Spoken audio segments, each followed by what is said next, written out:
Welcome, Keri. How are you? I am wonderful. Better now to be with you both. Looking forward to our chat. Definitely. Keri, oh man, this is a long time in the making, I would say. Keri and I met, we tried to figure this out last time we were talking. I want to say it was maybe 12 years ago or 10 years ago. I don't know, something close to that. And we met through a mutual friend.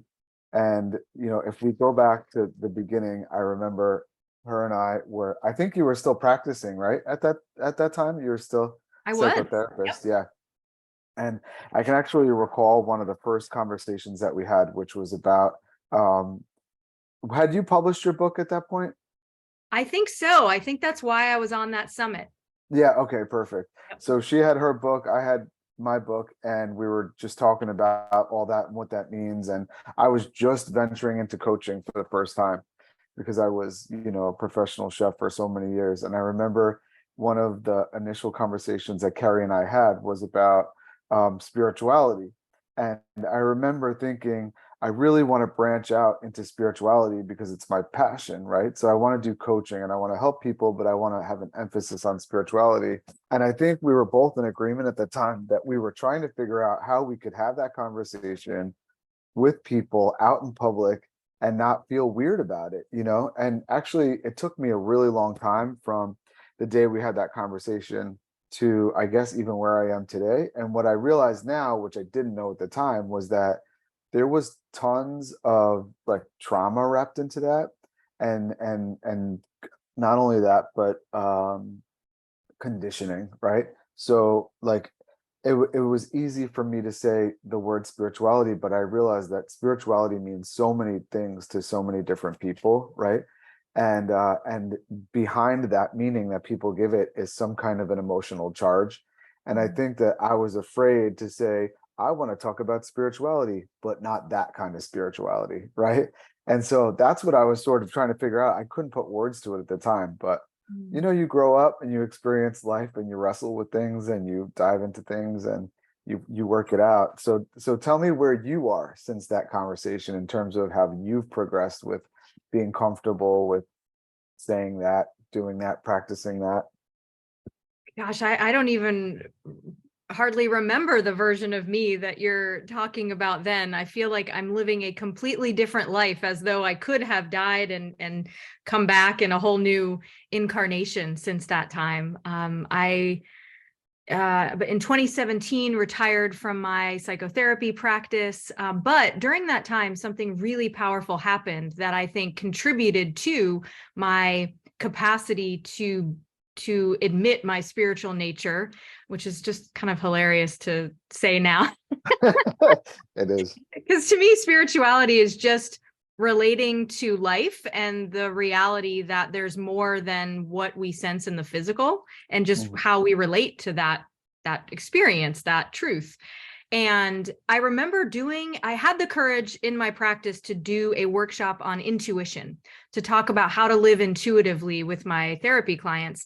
And I thought it was a coming out of the closet, like, party for me, like admitting that I was intuitive and that I worked intuitively.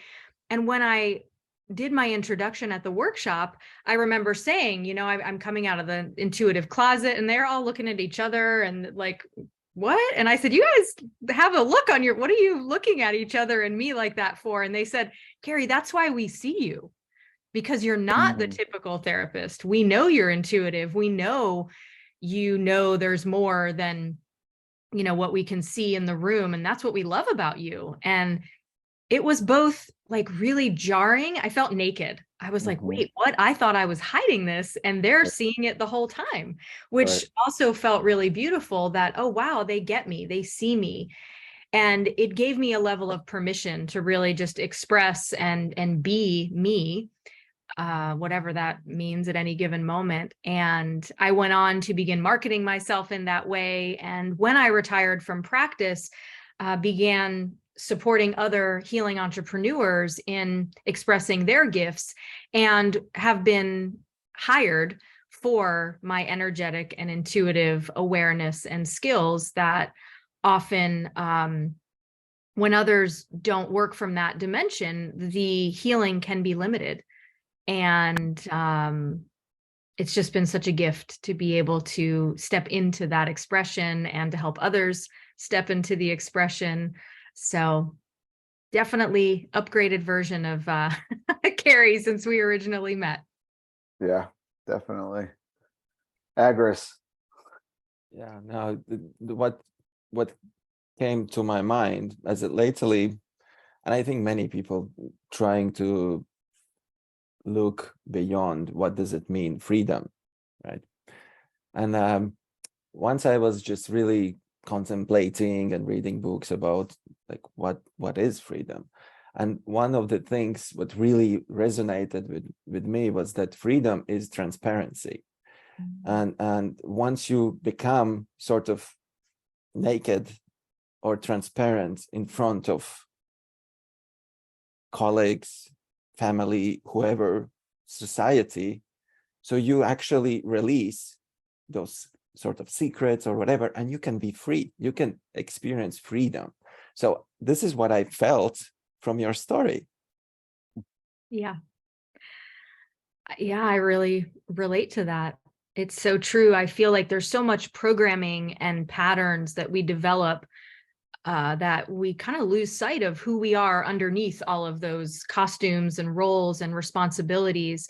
You know, having a background in therapy, a lot of what I'm aware of is the impact that our youngest years has on our development and our capacity to feel safe being who we are. So is it safe to be me? Like when I run up to my parents and have this bold expression or ask for something that I want or need, am I met with an open heart?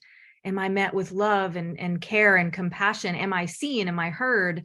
Am I validated? Am I confirmed in my being? Or am I met with, resistance, or am I shut down? And then over time, humans have a natural mechanism that wants us to belong and to be safe. So we adapt to who people around us need and want us to be. And then we lose that transparency over time, and hence our freedom, as you so beautifully shared. And for me, so much of life personally and professionally has been liberating my expression, regardless of who I'm around. And I'm going to be me. And those who resonate with that will respond and stick around. And those who don't, won't. And getting more and more comfortable with that as I mature and age. Certainly not perfect or there yet, but it's definitely a daily priority to be me and to see who wants to join me there. Mm-hmm. So was opening up that door in terms of your career, saying goodbye to your private practice and opening up to a new career in what you do today, was that sort of the gateway drug for other areas of your life too? Excuse me.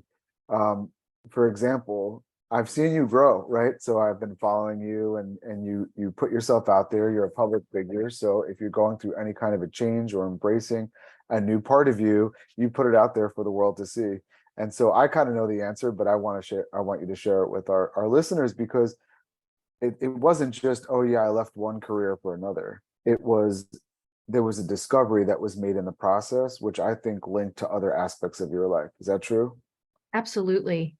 And I think for me, saying yes to the transition, like the closing of one door and the opening and walking through of another, helped me to unlock a lot of aspects of myself. What I realized was I was so identified with what I did in the world. Like, I'm a therapist and I help people. And so much of my life was oriented toward that. And there's a lot of rules and regulation that guide that profession. And I hid behind that conveniently for a really long time. Well, gosh, I wish I could be myself, but I have to be a blank slate for my clients. I mean, gosh, I wish I could reveal more of who I am, but boundaries, oh, too bad. Can't say that. Can't have an opinion about anything. So I think a lot of what revealed is who I was underneath that identity. Like, if I'm not a therapist, who is Keri? Like, what do I believe? What do I think? What do I love?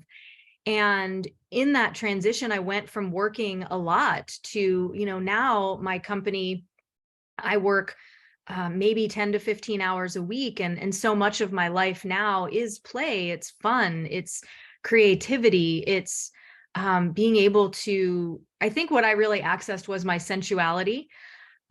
like enjoying the taste and the smell and the feel of life beyond work. You know, my purpose is deeply sacred to me, and I know that I came here with a mission to upgrade consciousness, my own, and supporting others. And in order to do that, there's a way that I need to live to keep opening my body, my heart, my life to living as one who is expressed. Because then the work goes from me telling people how to live, or me being a transmission of that being available. And then just by people seeing me or spending time with me or hearing the cadence of my voice and the relaxation of my nervous system, they get the download and can apply that however they want. So we're not connecting mind to mind, which is so limited. We're connecting heart to heart, body to body, energy field to energy field. And there's like more data available there to be absorbed and activated. Which is really exciting to me. You know, I could talk for days, but if that talking isn't embodied and lived, the capacity for others to receive it and really get it into their cellular structure is limited in my experience. Mm-hmm. Yeah, very interesting. You know, that the thing is, before the interview, you said that you are 5'1" profile, you know, human design. Sorry, I thought you were listeners. talking about my height for a minute, Agris, because I'm So also did I. 5'1" tall. Oh, okay. Oh, You know, wow. like you're perfectly. I was like, how did he know that? you're perfectly designed, right? So in every aspect, are. you know, and the thing is that as I know myself, I'm 5'1" by design. You know, it's interesting that what I just perceived from you was like, okay, you always felt like you're a savior. You know, you want to save as many as possible without boundaries, right? And that's probably at some point in your life burned you out, because you really recognize that you can't save everyone, even you really desire to do it, and then you're like, okay, you know, so how can I hold my frequency and not really go down that rabbit hole and just try to adjust to everyone, but let them come to me and enjoy the process of saving whoever hold the hand up for you, not you come, right? So attuned, Agris. I love that you picked up on that. I think in my younger years, or the less mature version of me, there was something, I felt a lot of worth or value. My value or worth felt like it was wrapped up in saving everybody or helping everybody. And it did become a burden, and it takes other people's power away. Not actually, because they would have to give it in order for me to be able to take it. But it discounts the power that each of us have to save and actualize ourselves. So I think if I look deeper, my real desire is for as many of us to live as sovereignly as possible. And in being an example of sovereignty in as many areas of my life as possible, then just like you said, whoever wants to can remember that that's available and get on the train with us. Yeah, and I that's why I love human design, because it gives us that kind of insight and information, and it's super helpful. But I also think that that's what he's talking about with it, specifically about you, is kind of a universal thing, right? I mean, I hear it from people all the time. They're always wanting to help the people around them, and then they burn out sort of in the process of doing that, and it leaves a lot of people. So I guess I'm kind of curious, when you started to realize that, was that the catalyst for, or the, the catalyst for leaving your practice and starting over, or like at what point did you realize that? Well, my body knew it first. So I started physically deteriorating, feeling incredible pain, which evolved into heart palpitations, which eventually had me unable to get up off the floor for a couple of months, doing sessions from the phone, thinking really that I was on my deathbed. But the traditional medical system, which I don't rely on very heavily, I have a pretty holistic and, you know, mindset in terms of health and wellness, but I did get things checked out in that regard and they couldn't find anything. So my spiritual teachers began telling me that it was in fact a death, but not the way that I thought. It wasn't a physical death. It was a death, an ego death, a death of versions of me that were no longer necessary or wanting to be. There was something new ahead, but I had to accept that. So it wasn't until I accepted that, and because you see, the thing about me being a therapist was I knew since I was 3 or 4 years old that I was here to help people. At first, I used to tell people I was going to be a 911 operator, as I'd watch that show Rescue 911, and I was so excited to be like, "What's your emergency?" and like, "Come to the rescue!" Surprise, surprise. And but then once I knew what a therapist was, like knowing what my profession was never a challenge for me. And I thought I would be old and gray and like they'd have to wheel me out on my last day of life, you know, being a therapist. So I was like, my ego wouldn't let me admit that the season had ended. Right. Like, and if I knew that I was burnt out, or I knew that I was carrying burdens that weren't mine to carry, or were getting too heavy, like I would have left. And I wasn't ready to admit that yet. So my body broke down.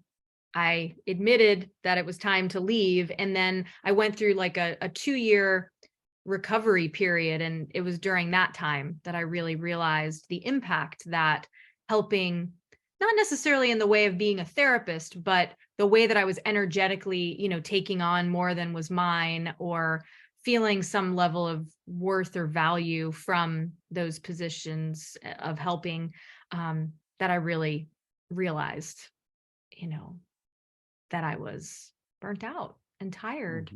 And it's such a contrast because I absolutely adored it and I wouldn't do it any other way. And it was really it's like ironic that I was helping many people, which I do think is true, but I was being saved in the process, right? It's always just a harmonious ebb and flow, right? As we help, we're being helped directly or indirectly if we're willing to accept that. Right. Yeah. If I know Agnes has something to say, and then I'm gonna jump in because No, it's just mind blowing, you know, because I can see exactly your life as my life. It's incredible, you know, like it's just every word you described resonated with me deeply, because it exactly what happened with me, you know, like, and I can I can come back to this type one. Sorry. The thing is that it's all about timing, and we are like that. We deep inside, we know that we done already what we're supposed to do in certain area of what we do. And for you, it was therapy, right? And for me, was being agent for talent. And it's just so interesting that you said that you felt that it is time to move on, but your conditioning. And I don't even blame ego, because I just say it's conditioning, you know, that we've been taught for many years that we have to choose that area where we work, and we work till the end of our life, and we just carry on, you know, we just like, and I said exactly those words. I'm going to be amazing agent for talents till somebody will take me with my legs in front out to the, you know, to somewhere, you know, when we fertilize the soil, you know, and that's, and it's so funny that you said exactly the same words. And if you don't accept that, your body starts to give up. And it happened to you, and actually it happens to me as well, in different ways, you know. But it's just so interesting that you said about this, and how your spirituality, like those 2 years of recovery, because you had to rewire yourself, you have to rewire all your DNA structure and everything, just to really rebirth, as we call Pluto, the planet of transformation, did the job for you, you know, and you came in this shiny, beautiful, I can feel all your energy coming from you. It's just beautiful, you know. Thank you. Yeah, it reminds me just of how interconnected we all are, right? Maybe the content of our story is different, but yet we're all on this hero's journey, the heroine's journey, like finding our way through, you know, this passage of life and humaning together. And the cost of not being who we are, or coming here and accomplishing or fulfilling feels like a more accurate word, the mission that we agreed as a soul to come here for. It will cost us everything if we don't answer that call. And some of us answer it sooner than later. Some of us choose not to, but yeah, it's beautiful to remember that we're not doing it alone. It's like, oh yeah. So Keri, I know this is the work that you do now. So people come to you and they're in that stage of their life where they're trying to figure out like how to let go of what they built, what they've created, and that is tied into and entangled with their identity. So walk us through that. I know it's a long process. It's not like we're going to get through it detail by detail, but walk us through like what is the first steps. As you're talking and telling your story, I'm thinking of so many people that I know that I try to have this conversation with, and they're like, yeah, but you don't understand, Mark. You know, this is like, I'm attached to this. This is attached to me. You know, like there's too much. I can't. I literally can't. Right. So like, what would you say to people like that? Because you've lived it. I have. And I would really just meet that part of them. You know, we can't bypass our resistance or our defense mechanisms. And all of what you just said is just that. It's just the part of us whose job it is to keep us safe in the world, to keep things status quo, to not rock any boats, right? And that's not the part of us that will get us to the next season, or that is interested in our expansion and our evolution. But it is an important part that we can't skip over in the process of becoming who we are. So I get really cozy with that part first. You're absolutely right. Maybe you can't. I don't know. Let's see. Right. So immediately we take away the resistance. We move with the tide as opposed to against it. And I think that's where a lot of healing goes wrong, is that we try to skip parts. We try to be somewhere that we're not yet. We try to demonize aspects of self that feel like they're working against where we're headed. But not really. I mean, every part is in service to our becoming. They just don't always know how to do that, right? So if we understand from the outside looking in what these mechanisms are, we can meet them compassionately, and they dissolve super quickly. You know, if you think of what any of us ever need is just to be seen and heard. You know, you think of your kid going, dad, dad, dad, dad, dad, and you're like, yes, honey, I'm right here. Gotcha. What do you need? Nothing. Just wanted to say hi. You know, it's like, or I just need a drink, and then it's like, it calms down. So these parts are like, I don't want to. That's scary. No, I can't. Money, job, kids, family. This is who I am. I can't. Okay, I hear you. It's fucking scary. Yeah. Can you feel that fear in your body? Where is it? Let's go there. Breathe into it. Can you find any part of you that is curious about something being different? Oh, okay. What are you afraid would happen if that part took the driver's seat? And so you kind of play with it, right? And it looks and sounds different every time. But the first thing I do is meet the resistance with compassion and validate it. That makes total sense. It would be a whole. Because there's a part of you that is uncomfortable with that, right? And so you're trying to work with that instead of like I loved how you did that little thing with the kids, because what that is to me is pay attention to me. I might remember why I started calling out your name, but what I really care about is you pay attention to me. And I think that's what I see and what I hear you saying is there's a part of you, could be even a little child part of you, that's saying, Keri, pay attention to me. Like you're forgetting that we could only be safe if we took this path. and we took this path and it was really hard and we put a lot of money and a lot of effort into it. I'm like, don't be crazy. Don't just throw that away right now. Like, so that part of you. So you're almost in a sense going back in there and making friends with that part of you, soothing that part of you, and sort of taking the journey together instead of trying to pretend like it's not there, and like that whole face the fear mentality. And Exactly. I mean, a lot of people try to stuff aspects of themselves, in the trunk of the car and go forward without them, but they're still in the car. And Right. eventually, they're going to start to smell and yell and like all kinds of things. So you can either take them out and bring them in the driver's seat with you, and they don't need to be Right. having the wheel. I call it Right. supervising Mm. yourself. Right? Right. Supervising aspects of you that can't see over the wheel because their perspective is limited by trauma, by patterning, by, life experience, but they're not in the mature, conscious, present moment. But that doesn't mean that they don't get to come along for the ride. They have gifts that you will need in your next season. Most often, these terrified parts of us are so precious, and they hold that sense of wonder, that capacity to dream and to remember. And if we try to avoid them, then those gifts and aspects of us won't be available when we need them, right? Every part of us has a light and a shadow. And a lot of times our gifts are hidden in those dark places. So we must excavate them and bring them along for the ride. And the other piece I just want to bring in here that is being talked about more and more, but I think it has been historically ignored, is that you can't override your nervous system. So if you're in a state of fight or flight, then every decision that you make will come from survival.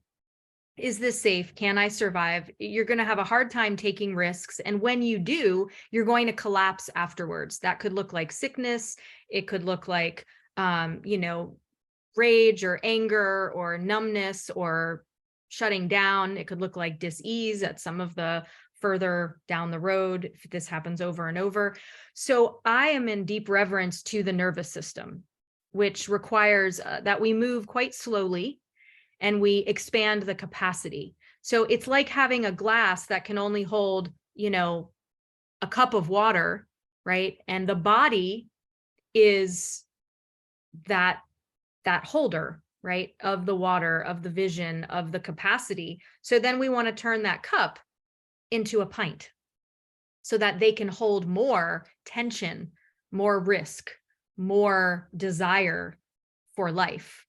And if you skip that, it's like, people I see marketing all the time, like get your 6-figure business overnight, or like have all your dreams come true, or save your marriage in 3 minutes, or, whatever. Like, that's great. And it's really seductive. And all of us have a part that wants to do the work quickly and get what we want like yesterday.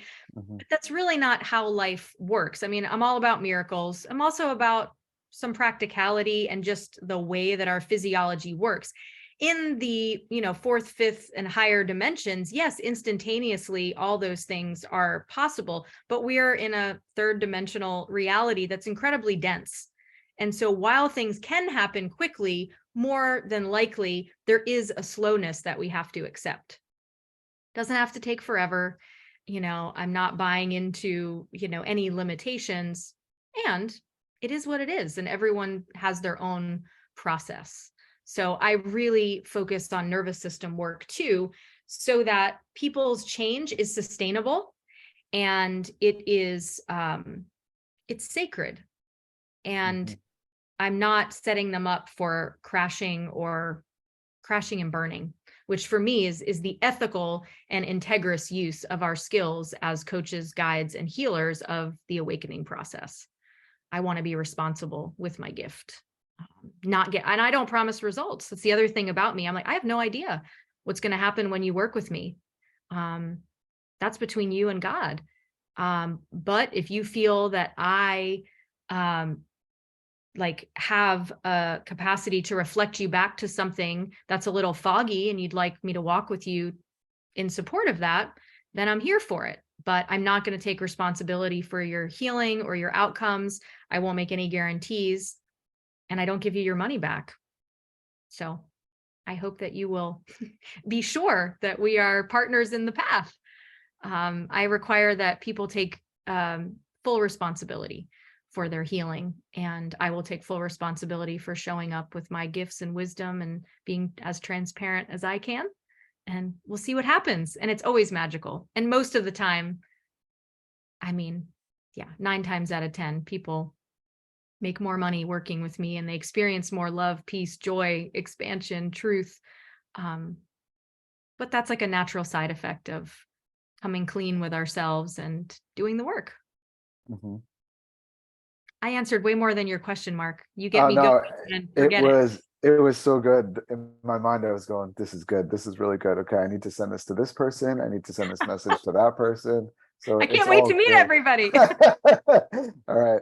I could see Agris's eyebrows are going up, so I'll let him Yeah. I'll let him chime in. Yeah. Like, like I usually through your message, I get my visions of everything, how everything works, and I like to put in examples. And for me, this is example of that we usually laugh at the sport that you cannot skip leg days,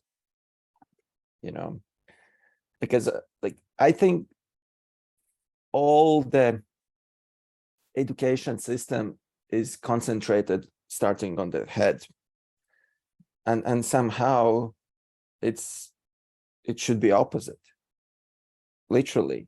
You have to put the base, you have to start with the legs, and I think awareness is or legs. This, you have to know how to walk, you have to know how to feel the ground. So it's our legs. You cannot skip the legs, otherwise you will be pumped up on, and long time ago I did modeling in Milan, and that's how I started in this talent business. And we had this fun, sometimes we've seen like male model, he's like, oh, like so well built, and then we go, like a Trussardi show or whatever, in Milan, and in the backstage we have to change the clothes, and we're like, oh wait, he skipped leg day, his legs are really tiny, his up is like really good built, but he has tiny legs. What's happening? He looks good, but then like there's no legs. We had those, like those are young age jokes, and it's fun, and I see that this is exactly what you are been talking about. People just skipped legs for many years, and then they become sick, right? So they have to somehow know how to walk, how to run. And most of people, they just want to run without not knowing even how to stand on their legs. So it's actually not easy, easy process. So yeah.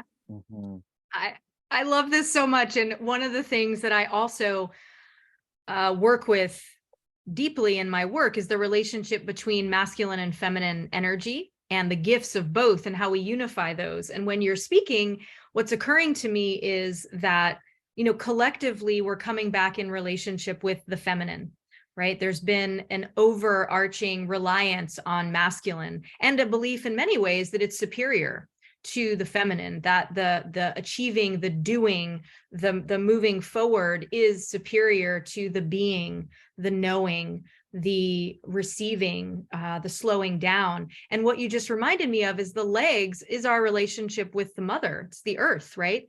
The head is the relationship with the father. That would be closer to the sun, the heavens. And we really need the marriage of both of those. But our original relationship is with the mother. We grow within her, within the womb. And then when we come out, we have to stay in right relationship with the earth and the sky, being here, being there, being both a human, but in relationship to everything that is, was, and ever will be. So I just love that you highlighted that. And I know that you said it in a different way, but that's what woke up for me of like, yeah, we've got to keep our feet on the earth. We have to start there. We have to build from the ground up. And I think, people have kind of gotten so entitled and like, oh, I can skip this and I can just become rich overnight or healthy overnight or this overnight. And it's like, no, this is a process. Just like the seasons, you don't just wish for winter and like, there it is. It's like, no, you have to wait. Winter will come, but there are cycles and seasons that we move through. And and we're cyclical in nature too. And it goes so much better, when we honor the season that we're in. Yeah, but they say I will have money and I will fly to winter. I think that's what's changed in this new age society, is that people actually are able to manifest things so much faster and adapt their universe as they want much faster, because there's so much more technology, so much better everything. So people actually have the access to that things. Yeah. But still, it's again, that's the world outside without work inside. So whatever will appear for them outside without really looking inside, connecting with that earth, and it will never be satisfying for people. Exactly. Like, that's what's more interesting to me, not what did you manifest, but how do you feel? What is the quality of your life? A Right. lot of people, want to make certain amounts of money when they come to me. My program's called the Abundance Activator, but it's funny because they think it's just about money. But for me, abundance is our relationship with receiving what is for us. And so, yes, that will be certain amounts of financial resource, but that will also be love and joy and pleasure and, grace and excitement, a variety of things. So yeah, people make a lot of money and I'm like, that's fantastic. But do you enjoy your life? Like, are you happy? Do you have relationship with yourself and with other? Do you wake up every morning and look forward to, I know a lot of people with a lot of money and I wouldn't want their life at all. I mean, yeah, they have access to resources, but that money doesn't buy fulfillment. It buys stuff. And it's like, no matter how much stuff you put in that hole, it's not enough to fill it up, in my experience. So with that in mind, where do we start? I mean, so because everybody thinks that if they had a lover, their life would be perfect. If they had a big fat bank account, their life would be perfect. So many of us have gone after those things, have gotten them, and then realized, wait, this isn't what I thought I wanted, right? So do you coach them or encourage them or support them to go after those things when that's what they think that they want? Or do you say, like, okay, that's fine, but just a disclaimer, like 95% of people who go after that end up coming back for something they didn't realize that they ultimately wanted, which is usually, some type of fulfillment or spiritual realization or, something along those lines. So like you personally, so I come to you and I'm like, hey, Keri, I heard you're awesome. And my friend told me about you and I need to call you and I'm sick of being broke. And you're the money chick now. So I have to ask you, like, what do I do? Like, where do we start? Yeah. So what do you think that money is going to get you when it's in your account? What's going to be different than what's happening right now? Right. And I would say to that, freedom. For what? What is freedom by you? What do you have access Freedom. to? Yeah. Freedom to travel and freedom to not have to say no to the things that I want to say yes to. Beautiful. So maybe the money will get you that, and maybe it won't. You can experience freedom in any given moment. How are you practicing that now? That's a good question. How am I practicing experiencing that freedom? That's the question. Yeah. Not very well. So here's the thing. I'm happy to help you move toward more resources because yes, they could buy you the opportunity to travel. But what I find is that when people have the resources, if they don't have the skills cultivated to give themselves permission to use it, they'll either lose it very quickly, won't ever be able to get it, or will continue to think they need more and more and more because it's not actually the money that they need, it's the skill to give themselves permission to live the life they want to live. Now, the sweet spot is when that skill is cultivated and you have the resources. Now we're playing with fire. Now we've got magic. So I don't want to deprive you of the resources, but I also don't want to give you the false impression that when you have it, something will change, because that's only a piece of the puzzle. There also is this inner experience of what kind of permission would you have to give yourself to use that resource? Because there's a reason why you don't have the money yet. And it's not because you need to market better or whatever. It's because your vibration isn't aligned with having that. You might not think you're worthy of it. You might not trust yourself to be the steward of that amount of wealth. There's a lot of different factors that play into that. So I was skipping leg day, basically. Agris called it. I was skipping leg day. It's first of all, we didn't plan that. That was great. That was really, really good, because, I was thinking about my own life and how I built a catering business I had a catering business in New York for 17 years, as you knew. And when I was in the process of building it, I just kept telling myself, if I get bigger clients, if I get bigger accounts, if I get more clients, if I get more accounts, then I'm going to be happier. And the numbers just kept going up and up, but my happiness was going down and down, like it was. And so that's why I'm filtering what you just said through that experience. And it was like, yeah, I actually had everything that I wanted before. And to me, it's like going into the labyrinth. When you go into the labyrinth, you're confused, you're overwhelmed, you're stressed out. And then when you finally find a way to escape the labyrinth, you feel relief. But the question is, like, did you really need to go through the labyrinth to feel that relief? You felt that same relief before you walked into the labyrinth.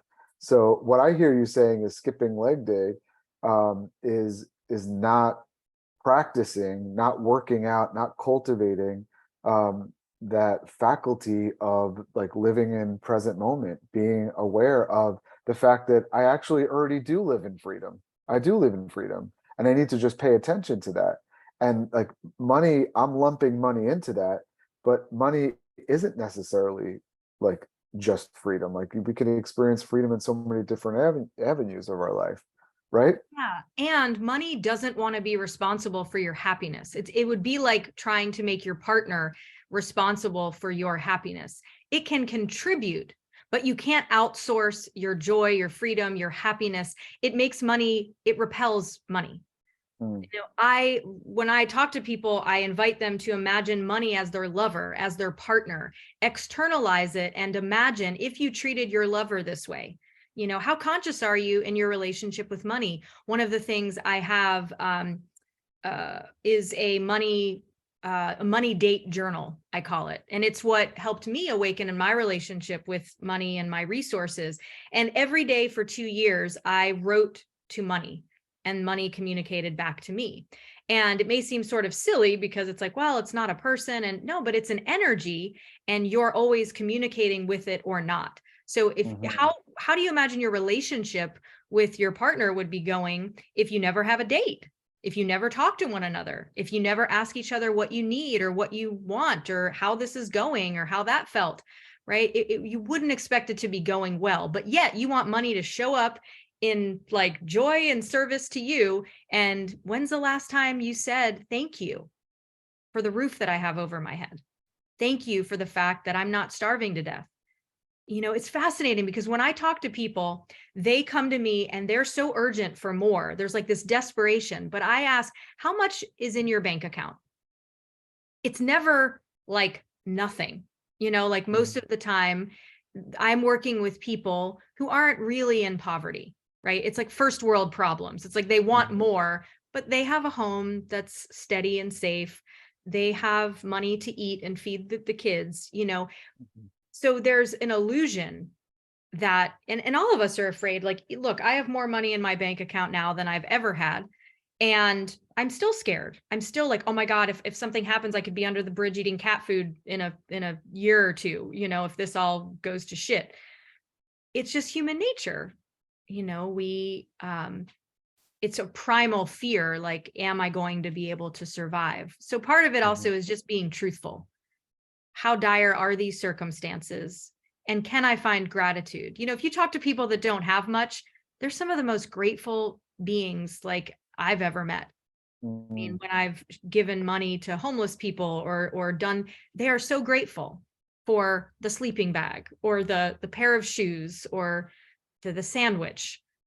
And we lose touch with that. Constantly in search for more, we forget what we have right now. And it is, I don't believe in like a superficial gratitude practice of like, you know, pretending you're grateful when you're not. But I think if you really slow down, we can find things to be really grateful for. And that does create an opening for more to be grateful for. One of my favorite books is called The Having. And it's a Chinese money guru who walks her apprentice through the journey of how you relate with having more. And it starts with celebrating what you have already. My mind is like exploding. Agris, go ahead.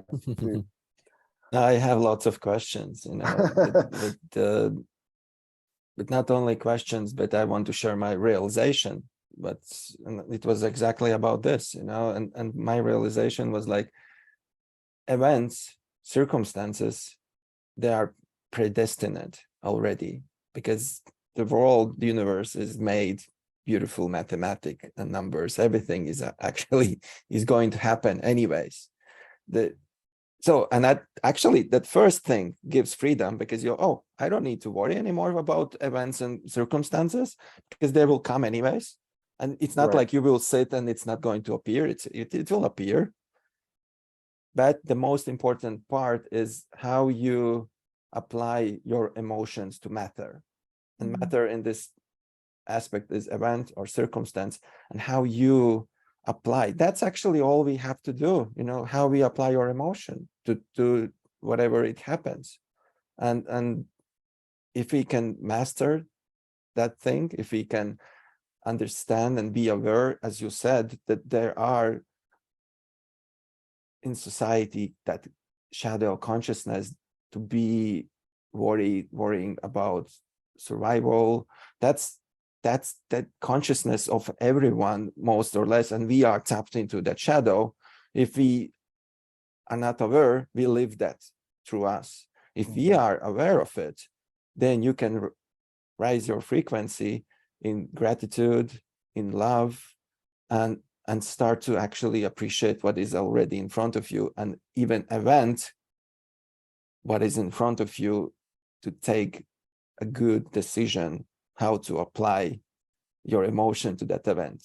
Because if you are not conscious enough, you will apply whatever it comes, and whatever it comes, usually the shadow figure comes and apply itself, and you already are experiencing. Absolutely.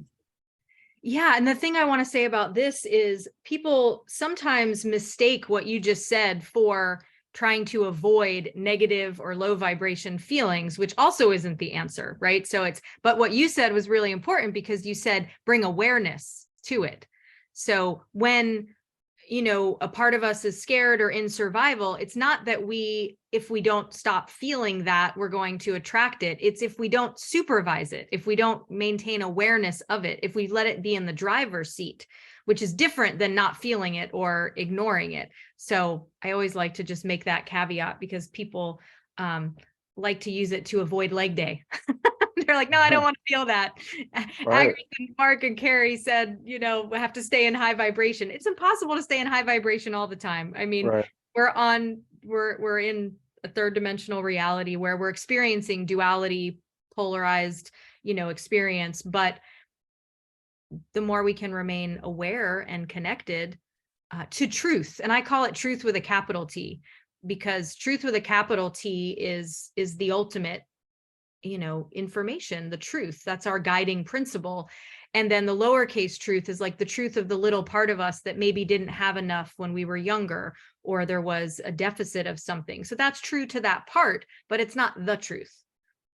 And so as grownups, we need to live from the truth, and really have a practice that puts us in relationship to that, such as prayer, meditation, movement, breath work, whatever we're drawn to. Yeah, whatever works, right? It's just everyone, and there's so many things to choose from. And I know that sometimes it creates for people confusion, and because they want to apply everything at once, like in famous Oscar nominated and actually given Oscar movie, right? Everything here at once, and it's just, then it becomes mess. don't just find one thing, at least what works for you, you know. Like there is a beautiful contemplation about trees. You know, every time you see a tree, you just breathe in, you stop, pause, and breathe in, and there's many trees to pause on, and just to feel yourself and feel that awareness, whatever is here. That, at least that's really helpful for me, because I love trees. You know, I love to talk to the trees. Yeah. And where does money grow on? Just kidding. On the trees. And I was like, and actually, when I was a child, my father used to say, "Don't you think that money grows on the trees?"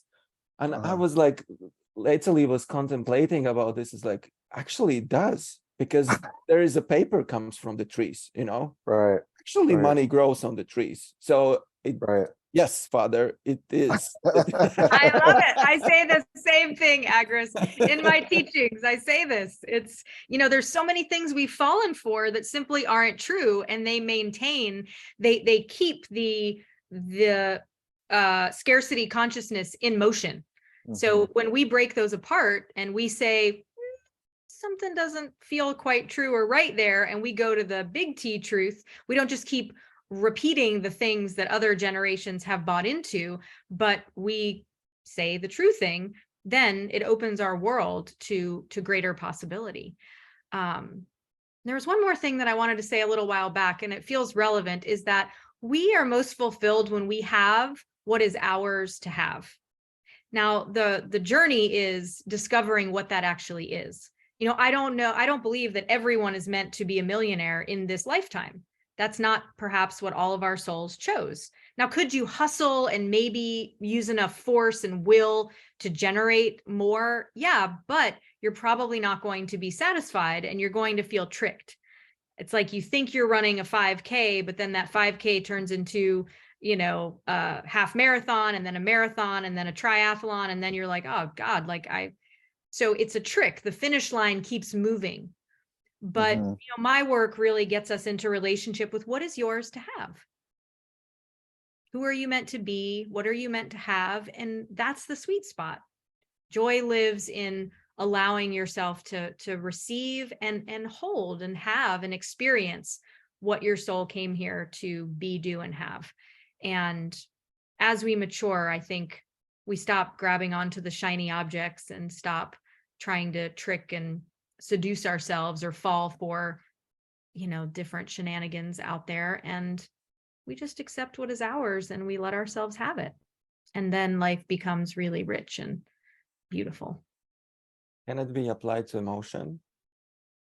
Like, for example, I realized, like, again, you know, just lately, that I used to hang on and not take decision for certain things emotionally, because I was afraid to hurt someone's feelings. Because I was like, oh, if I will do this, they will be sad, or they will be whatever, you know. And I was like, no, I cannot do it to them.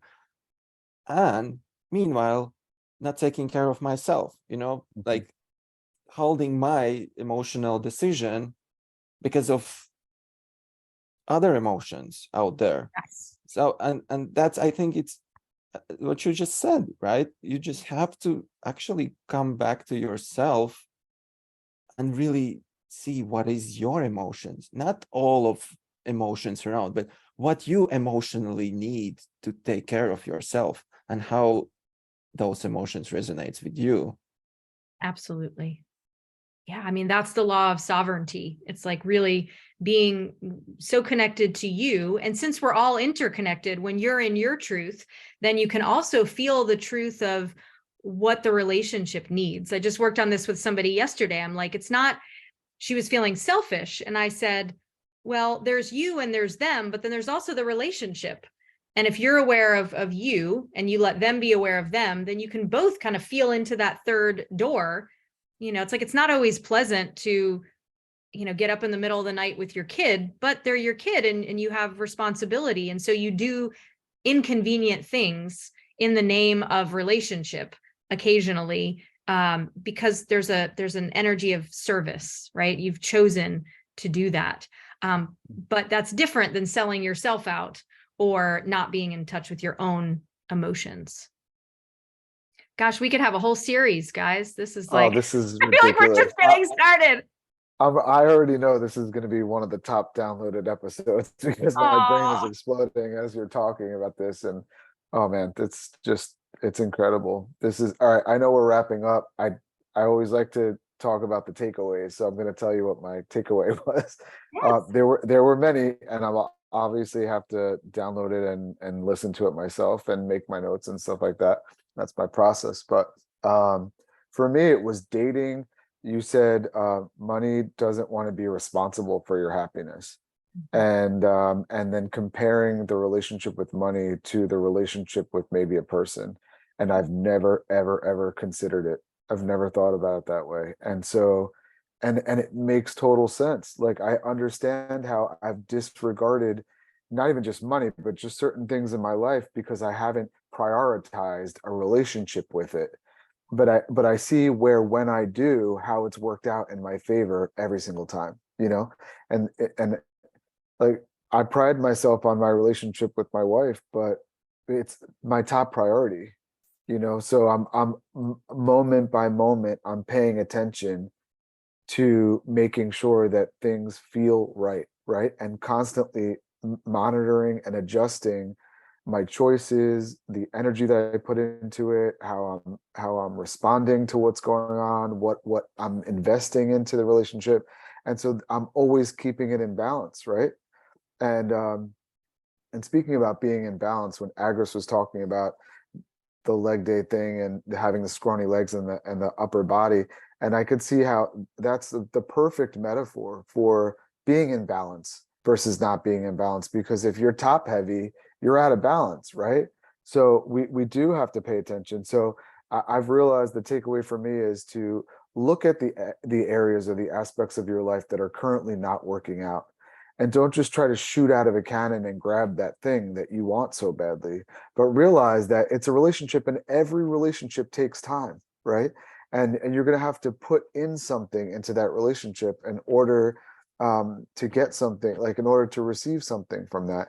And the last thing I want to say is, I was imagining, like, imagine if you treated your spouse or your lover the way you treated money, and like how pathetic and desperate you would seem if you were on that first date.